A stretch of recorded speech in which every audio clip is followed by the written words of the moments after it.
and it's a pretty standard cave-style focus where if you hold it down, you slow down. And you have a special weapon, but we're going to hold off on that a moment so I can show an important mechanic here. So if you see that hit counter in the corner, it goes up to 8 hits, and there's a gauge underneath it that's blue right now. And when you kill enemies, it refills to full. When you use a special weapon, it switches to a reddish gauge, and when you kill enemies, it increases only slightly. This is extremely important for scoring mechanics, and we're going to be showing a lot of different ways to make use of that for getting a high score. And then lastly, there's a bomb button, which shoots a bomb. So that's probably good enough for that. So let's jump right into the run. So 2 characters, Mai and Val. I'm going to be using Val. As promised, this is going to be on Hyper Mode, which is the middle of the road difficulty level. There are 3 different types of shot choice. So you have the power shot, which is straightforward and kind of focused. You have the wide shot, which spreads fire all over the screen. You have the follow shot, which in Val's case gives you little options that tilt depending on how you move. And then you lastly get different types of special weapon. All of them have different implications for scoring. We're going to be using the hyper laser. So, as displayed on screen, there's 4 extends, extra lives at different score intervals. We'll be getting all of them this run. So to immediately kick off, we laser that whole giant pile of tanks, and we score a cool 100k just right like that. So one thing you'll notice is when I did my laser, despite it being a use of the special weapon, I had blue gauge enabled. And this is one of the keys of scoring, is your first fire of the special weapon will not switch it to the red gauge mode that makes it difficult to maintain. And you can use that to basically start your chain while still getting scoring opportunities. Okay, so I missed a time 64 on that guy. That's not a huge deal. A little bit of lost points, but we can work around that. Coming up, we have the first mid-boss of the game. And you'll see on the top of the screen, FB12 Pulpit. So all of the mid-boss and boss attacks get a special attack name as well. And what I just scored there is called a break. So there's a bunch of different different secret conditions in the game that will give you some extra points. For Pulpit there, you have to kill both little side chunks of the mid-boss in relatively rapid succession. And if you do so, you'll score some additional points, it'll say break, and that's pretty much it. So the rest of the stage is basically a continuation of the mechanic that we're going to see a lot of, using the laser to start your chains and get multipliers as you go. Stage 1 is relatively short.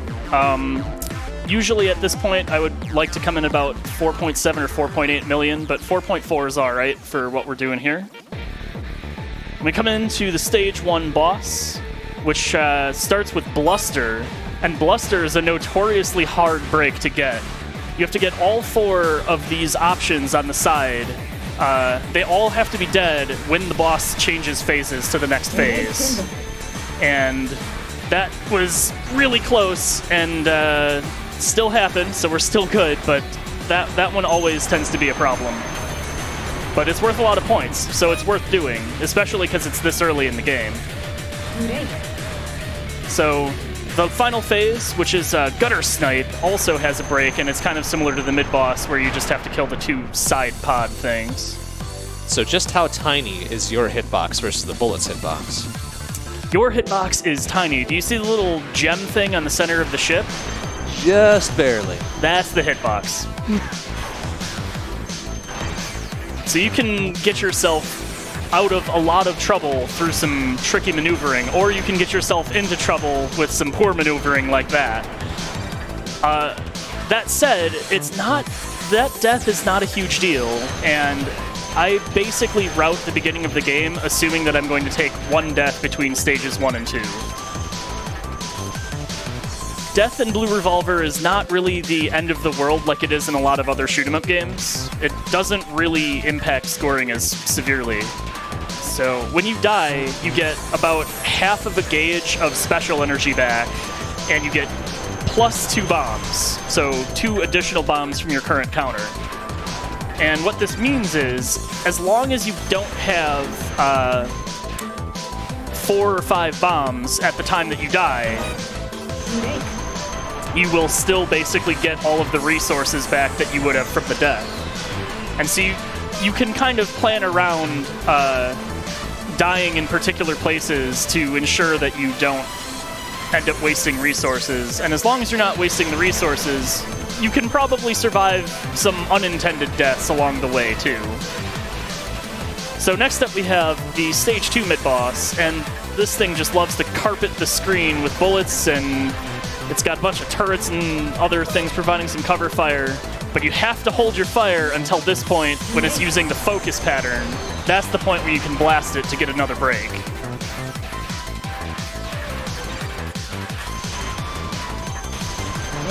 Okay, so I just messed up a break here. I got a little too excited with the lasers. What you're supposed to do for this break, for this large ship thing, is destroy each set of turrets in horizontal pairs. And that'll get you a break, but not a huge deal. We'll keep forging ahead here.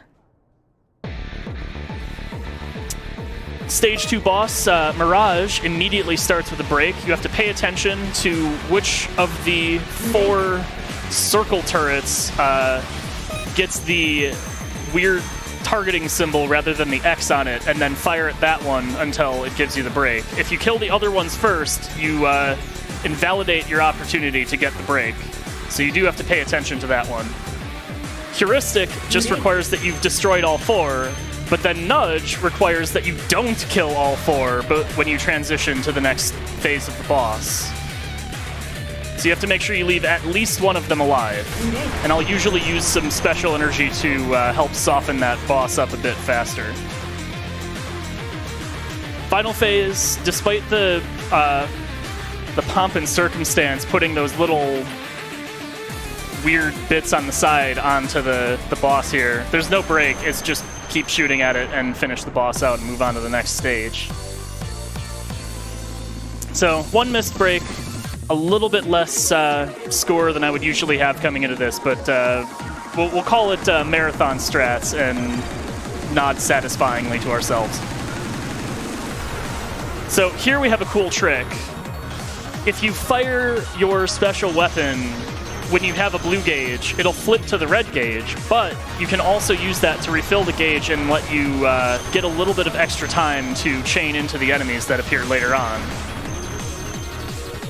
Those other ships that flew in would not be chainable without that little technique.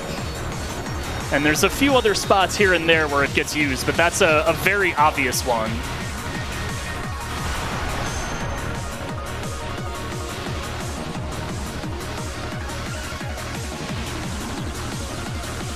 And then these guys over here, you don't really get a good opportunity to have a chain coming into them.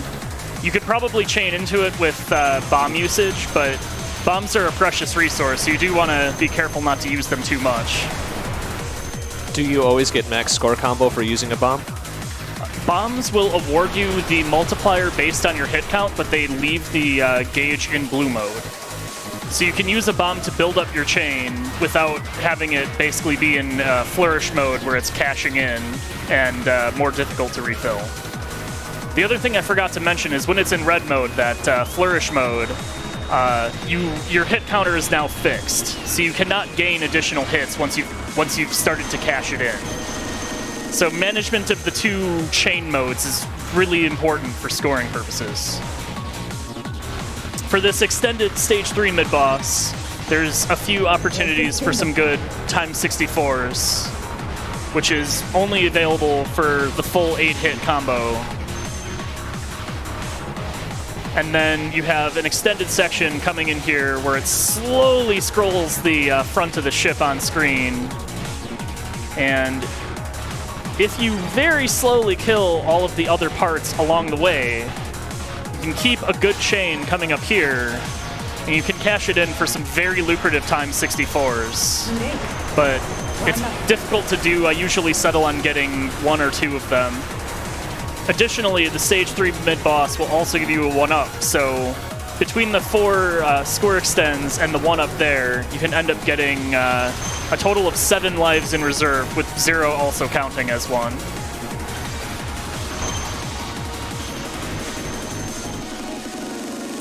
So coming up here, you'll see a percentage gauge that's mysteriously appeared, which is, yes, absolutely relevant.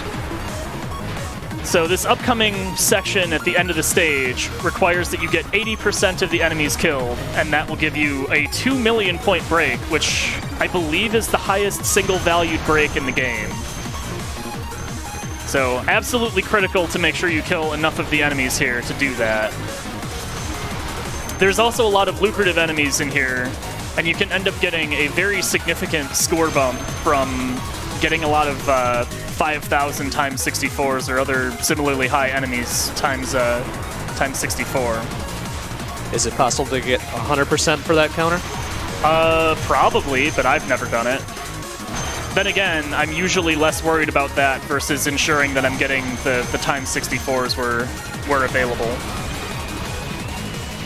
So here, I deliberately killed that 8,000 point enemy to keep the chain for those 6 5,000 point enemies instead.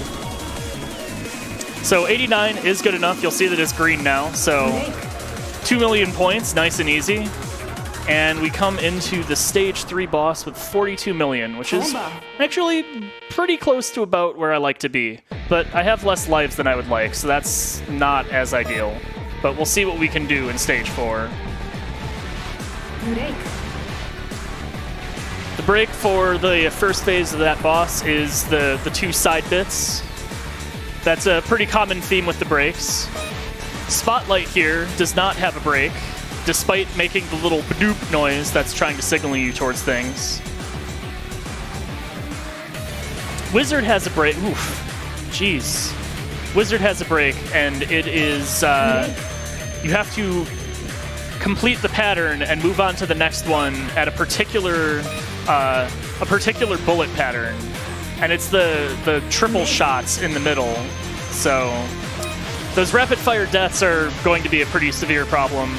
This final phase here also has a break, and it is killing the boss while it's doing that punch downwards. And the timing on that's pretty specific, so you do have to keep an eye on it and use your special weapon if necessary.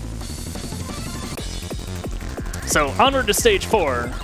0 lives in stocks. This is a little bit of a sketchy situation, but we'll see what we can do here.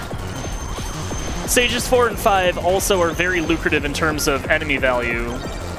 Those weird car things cruising in those boxes are by far the lowest value enemies in the stage at 300 and 100 respectively, but most other enemies here are at least 800 and many are at least 1,000.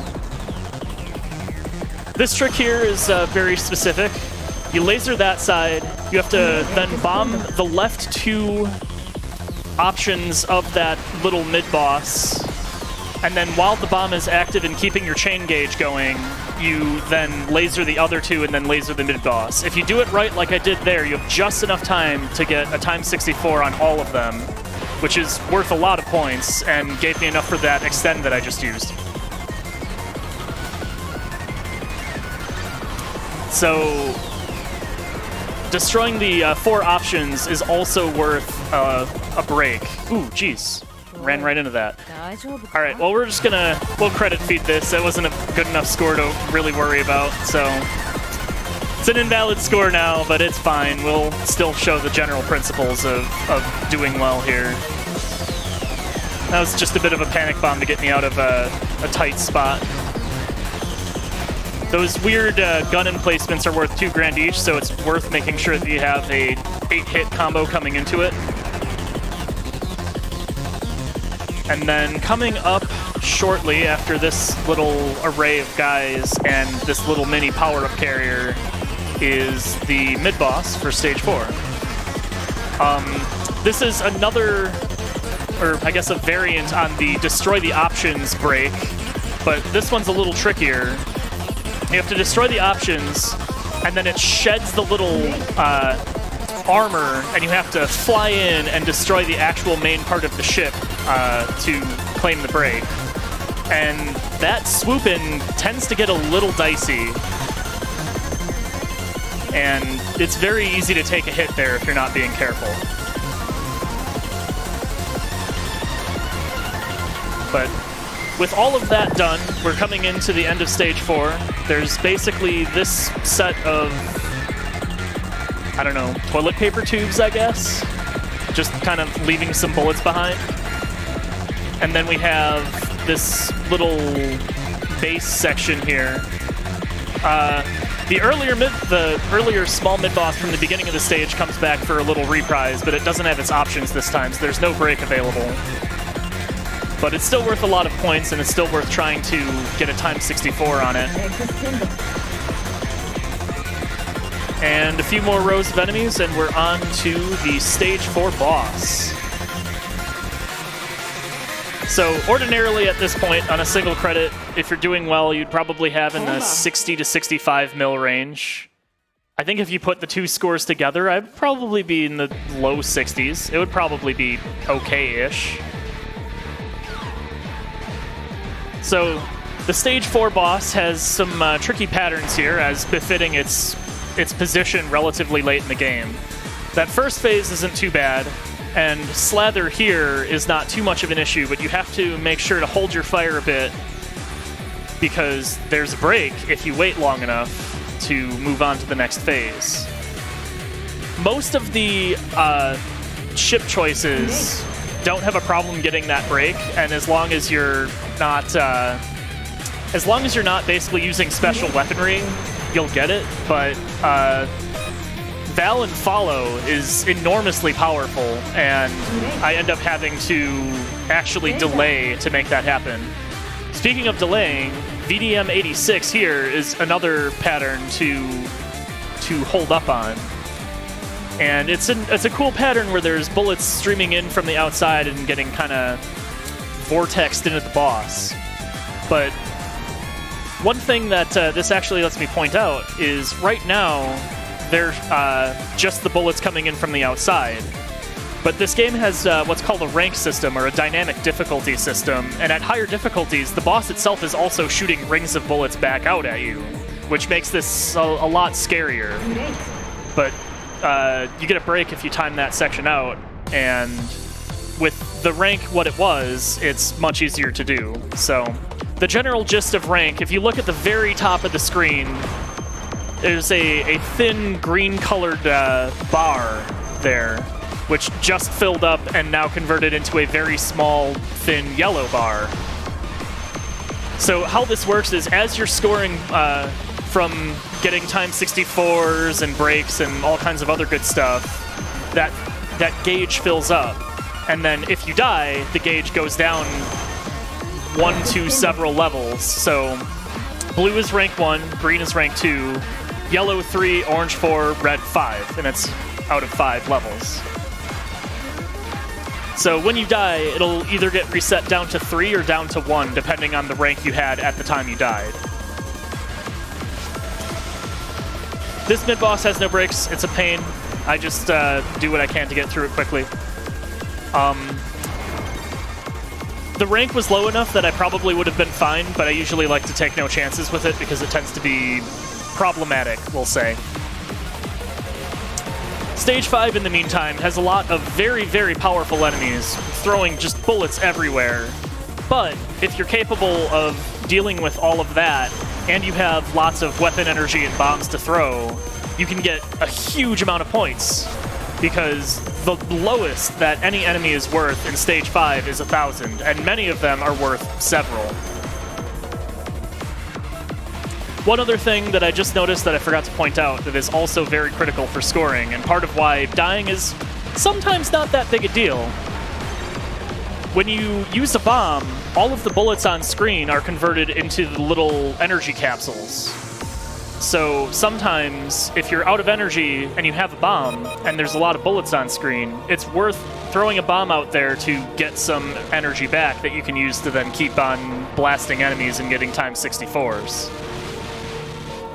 And this then plays into the lives mechanic, where sometimes it's worth intentionally taking a death for the purposes of recovering your bomb counter, and using that to then fuel more scoring.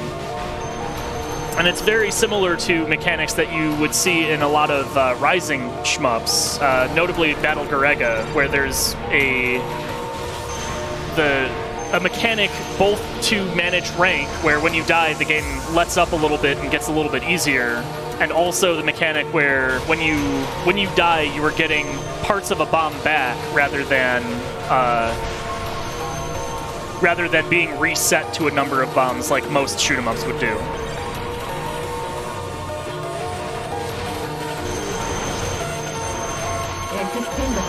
So I dropped that bomb to extend the chain timer a little bit.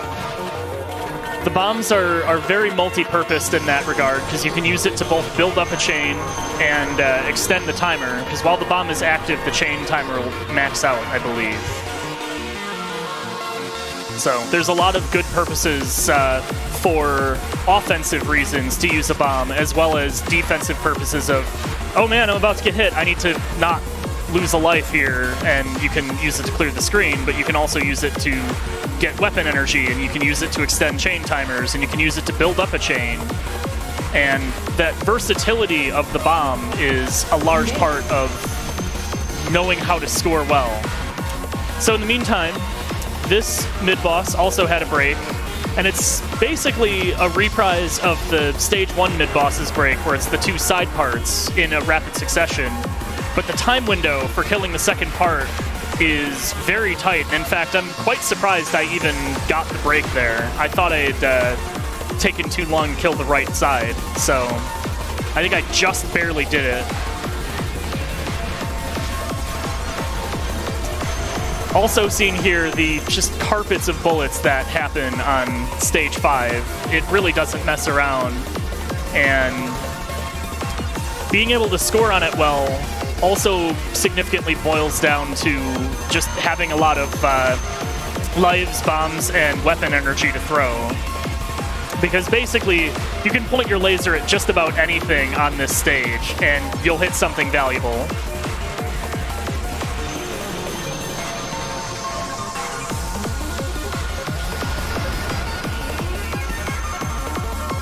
So after that mid-boss, we have a few more enemies here. A couple more rows of guys throwing some bullets my way. One last stand before we get final power-up carriers of the game, and we move on to the final boss.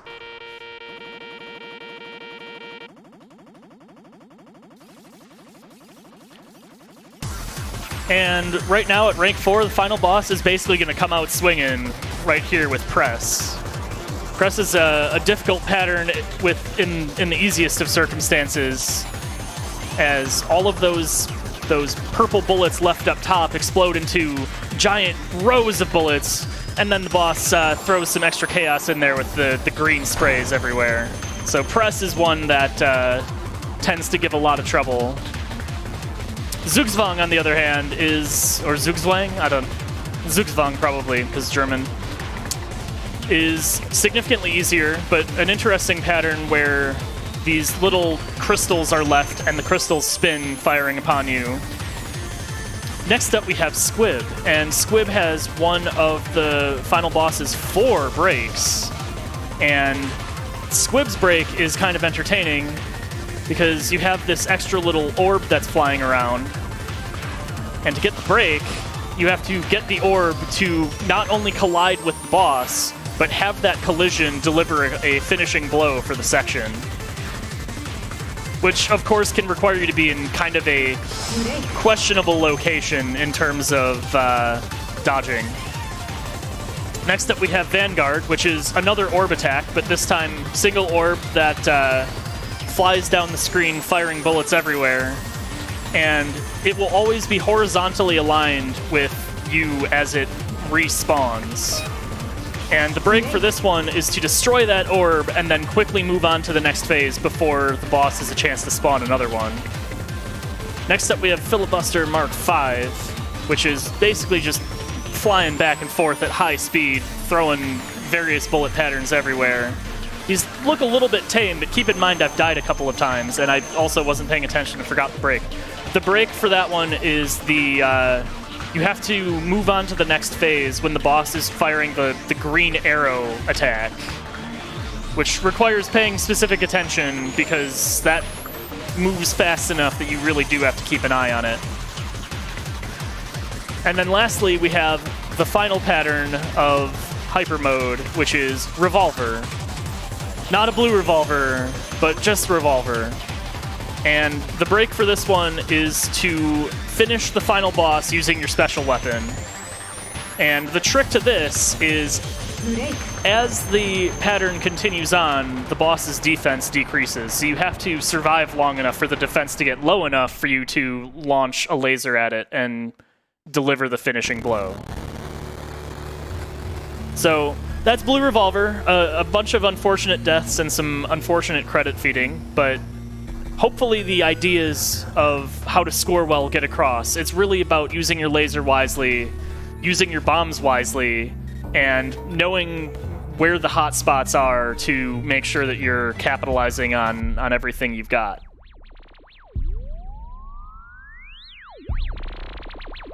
All right, thank you, AI, for that score demo. We have a very relevant donation come in during that time. $15 from Kenny. Yoo-hoo, would you happen to know where my toilet paper went? Thank you, Kenny. While we're talking about donations, let's get a quick shout-out for the upcoming challenges and incentives yet to be met. One in particular I'm very interested in. If we reach $2,000 by the time my 1P Infinity Drive run kicks off for Cactus, I will be singing the Game Over theme, Little Android. So if you want to hear some quote-unquote singing, let's get some donations in. We also have one more bid war currently in progress for Account Gooby's Super Metroid Project base run, the Marathon Special, Save or Kill the Animals. Save is currently in the lead with $10. So if you want to see some not saved animals, get some money in for that. We also have one more donation incentive yet to be met. If we reach $2,250 by, I want to say about midway through the TGM/TGM2 exhibition, it'll be quite a show with TGM Maximum Meme Mode. Next up is a run of Minute by SexRex, and it will take us just a minute, haha, to get that set up. One moment, please.